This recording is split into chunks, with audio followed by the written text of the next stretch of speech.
Assalamualaikum dulur-dulur tukang kayu dimanapun berada. Selamat pagi, semoga selalu diberi kesehatan, kemudahan rezeki oleh Allah Subhanahu wa Ta'ala. Amin amin. Dilancarkan segala urusannya, amin.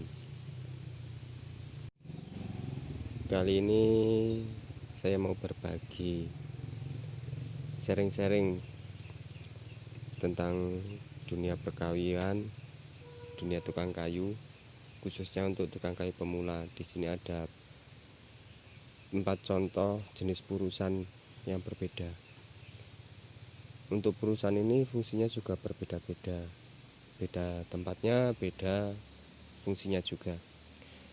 Untuk purusan tingkat 3 seperti ini saya gunakan untuk pintu bagian bawah. Kebetulan ini saya prostek model people, prostek model jadul, prostek lama.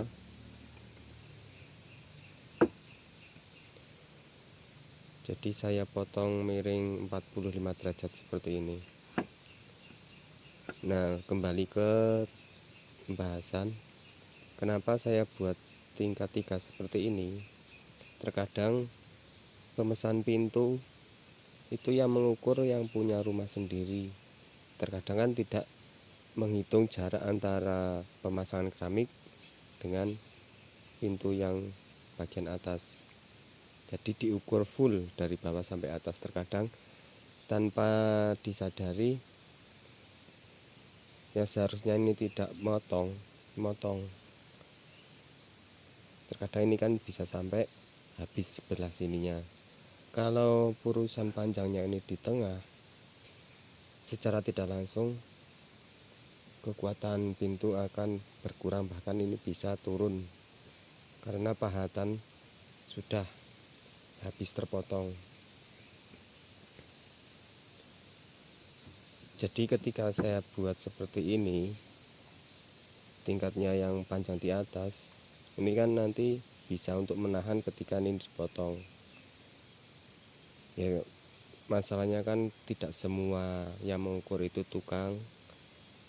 Ada yang punya rumah, posisi rumah belum di keramik, jadi diukur full dari bawah sampai atas tanpa mengurangi ukuran keramik.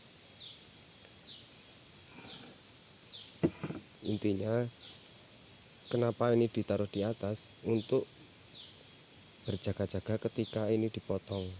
Dan fungsi ini, ketika ini dipotong yang bagian bawah ini masih ada kekuatan menahan dari pahatan.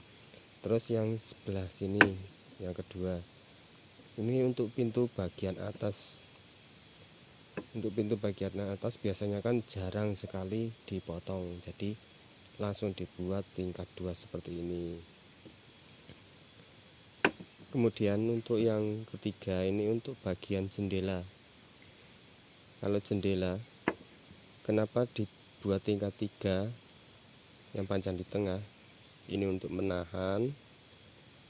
Nanti saya kasih contohnya. Terus yang ini fungsi utamanya. Yang sini kenapa dibikin kecil seperti ini? Ini untuk mempermudahkan memasukkan kaca ketika pemasangan kacanya. Jadi beda tempat, beda pahatan, beda purusan. Terus yang terakhir ini untuk bagian sekat pintu. Bagian sekat pintunya, entah pintu entah jendela itu kan sama, cuman mungkin beda lebarnya. Kalau untuk sekat pintu saya buat seperti ini. Ini dari sini sampai sini 3,5 cm, menyesuaikan pahatan.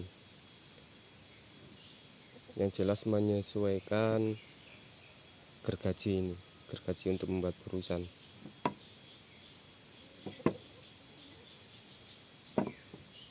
Contoh untuk lebihannya saya kasih contoh di jendela. Untuk hasil pemasangan ini saya kasih contoh di bagian jendela. Ini kan seperti ini. Kebetulan ini belum saya slotting, jadi belum bisa ngasih contoh untuk pemasukan kaca, sempit. Untuk pulusan diusahakan mepet garis, mepet pahatan, jadi tidak naik turun atau tidak goyang.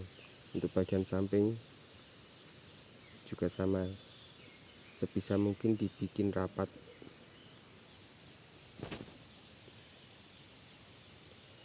Kayu terkadang nyusut ketika tidak rapat. Nah, ini kan rapat. Ketika kayu nyusut, ini masih setidaknya kan masih ada penguat.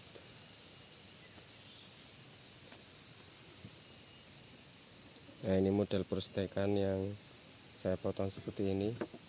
Ini lebih kuat, tidak mudah lintir gini ya. Kiranya hanya itu yang bisa saya sharing, semoga bermanfaat. Mohon maaf bahasanya agak belepotan. Terima kasih yang sudah menonton, jangan lupa bantu like, share, subscribe, komen-komen juga. Terima kasih. Assalamualaikum warahmatullahi wabarakatuh. Bye.